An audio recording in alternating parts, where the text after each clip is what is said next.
10 محرم کے نوافل کیسے پڑھیں؟ عاشورہ کے دن نوافل پڑھنے کا کیا طریقہ ہے؟ نیت کیسے کریں گے؟ کتنی رکعتیں پڑھیں گے؟ یہ نوافل ہم نے کس وقت پڑھنے ہیں؟ ان نوافل کے پڑھنے کا ٹائم کیا ہے؟ وقت کون سا ہے؟ یہ ایک سوال پوچھا گیا ہے کہ عاشورہ کے دن کی نماز کے بارے میں بتائیں، کیونکہ عاشورہ کا دن یہ بہت ہی فضیلت والا، بہت ہی بابرکت دن ہے۔ اس دن کی فضیلت کا اندازہ آپ اسی حدیث پاک سے کیجئے۔ آقا کریم علیہ الصلوۃ والسلام نے ارشاد فرمایا کہ عاشورہ کے دن کا روزہ گزشتہ 1 سال کے گناہوں کا کفارہ بن جاتا ہے۔ یہ 10 محرم کے روزے کی فضیلت نبی کریم صلی اللہ علیہ وسلم نے بیان فرمائی، اور صحابہ فرماتے ہیں، حضرت ابن عباس سے روایت ہے کہ نبی کریم صلی اللہ علیہ وسلم کو کسی دن کا روزہ اتنی رغبت کے ساتھ رکھتے نہیں دیکھا گیا جتنا کہ آپ صلی اللہ علیہ وسلم عاشورہ کے دن کا روزہ رکھتے تھے۔ تو اس سے پتہ چلا کہ عاشورہ کا دن یہ بہت ہی فضیلت والا، بہت ہی بابرکت دن ہے۔ اب اس دن میں نوافل کیسے پڑھنے ہیں؟ یہ نوافل پڑھنے کا کیا طریقہ ہے؟ نماز کیسے پڑھیں گے؟ نوافل ادا کرنے کا کیا طریقہ ہے؟ نیت کیسے کریں گے؟ کتنی رکعتیں پڑھیں گے؟ نوافل کس وقت پڑھنے ہیں؟ سب سے پہلے نوافل پڑھنے کا وقت جان لیجئے۔ دیکھیں، یہ جو نوافل ہے نا، آپ 3 مکروہ اوقات کے علاوہ جب چاہیں نوافل ادا کر سکتے ہیں۔ نمبر 1 پر طلوع فجر سے لے کر طلوع آفتاب تک، فجر کی نماز کا وقت شروع ہونے سے لے کر سورج نکلنے تک، اور اس کے بعد 15-20 منٹ کا مکروہ وقت ہوتا ہے۔ یہ مکروہ وقت ہے، اس دوران آپ کوئی نفل نماز ادا نہیں کر سکتے۔ نمبر 2 پر زوال کا وقت۔ نمبر 3 پر عصر کے بعد سے لے کر غروب آفتاب تک۔ یہ 3 مکروہ اوقات ہیں جن میں کوئی بھی نفل نماز ادا کرنا جائز نہیں ہے۔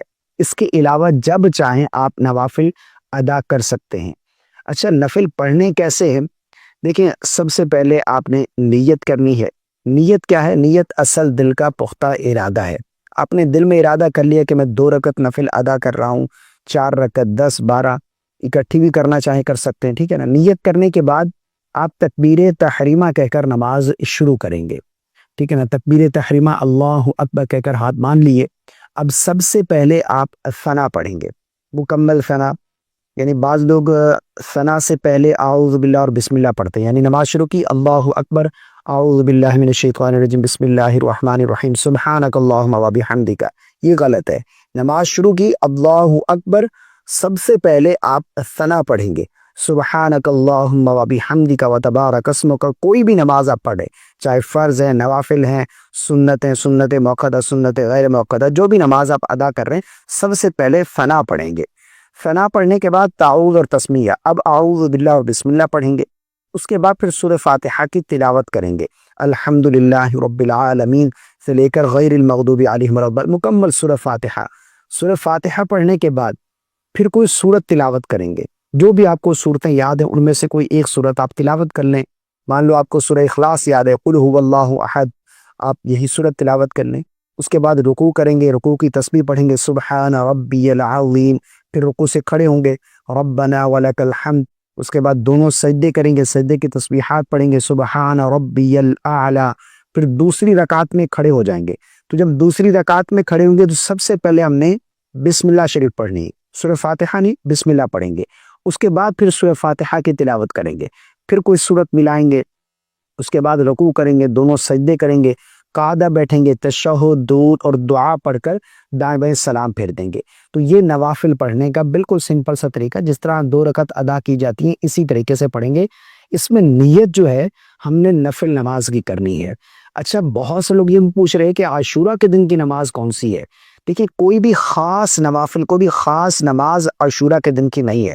بہت ہی فضیلت والا دن ہے، بہت ہی بابرکت دن ہے، تو مقصد اس دن قیام کرنا ہے، روزہ رکھیں، قیام کریں، نوافل کی کثرت کریں، قرآن مجید کی تلاوت کریں، درود پاک کی کثرت کریں، اسی طرح سبحان اللہ، الحمدللہ، اللہ اکبر، لا الہ الا اللہ۔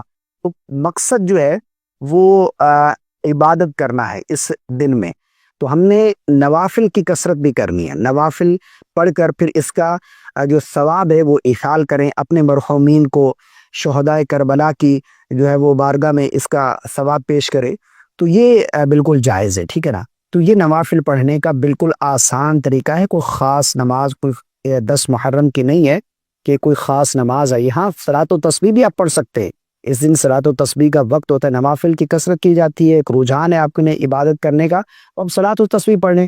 صلاۃ و تسبیح کی فضیلت نبی کریم صلی اللہ علیہ وسلم نے ارشاد فرمایا کہ اللہ رب العالمین تمام گناہ پچھلے معاف فرما دیتا ہے, چاہے وہ چھوٹے گناہ ہوں, بڑے ہوں, رازداری سے چھپ کر کیے گئے ہوں یا اعلانیہ کیے گئے ہوں. جو بھی گناہ ہیں اللہ تمام کے تمام گناہ معاف فرما دیتا ہے. تو صلاۃ و تسبیح بھی آپ پڑھ سکتے ہیں. صلاۃ و تسبیح کا پریکٹیکل طریقہ ویڈیو موجود ہے, وہ ویڈیو کے اینڈ میں آپ کو اسکرین پر شور ہو جائے گی, یا پھر چینل وزٹ کر کے بھی آپ دیکھ سکتے ہیں صلاۃ و تسبیح کا پریکٹیکل طریقہ. تو اس دن ہم نے عبادت کا اہتمام کرنا ہے کہ دن جو ہے بہت بڑا دن ہے. ایک تو فضیلت ہے اس دن کے, اور بڑے بڑے واقعات جو ہیں اسلام کی ہسٹری میں وہ 10 محرم الحرام کے دن پیش آئے, جس طرح کہ شہادت امام حسین اور آپ کے کنبے کی شہادت. آپ کو ظلمن جو ہے 10 محرم الحرام کو شہید کیا گیا, تو آپ ان کی روح کو ایصال ثواب کرنے کے لیے قرآن مجید کی تلاوت کریں, نوافل پڑھیں, ٹھیک ہے نا. تو یہ ہم نے اہتمام کرنا ہے. اور جو امید ہے آپ کو میری بات سمجھ آ گئی ہوگی. اللہ تعالی ہم سب کو عمل کی توفیق عطا فرمائے. اس کلپ کو شیئر کر دیجیے گا تاکہ دوسرے مسلمان بھی اس سے فائدہ اٹھائیں. پسند آنے کی صورت میں لائک کرنا بالکل نہیں بھولیے گا. السلام علیکم ورحمۃ اللہ.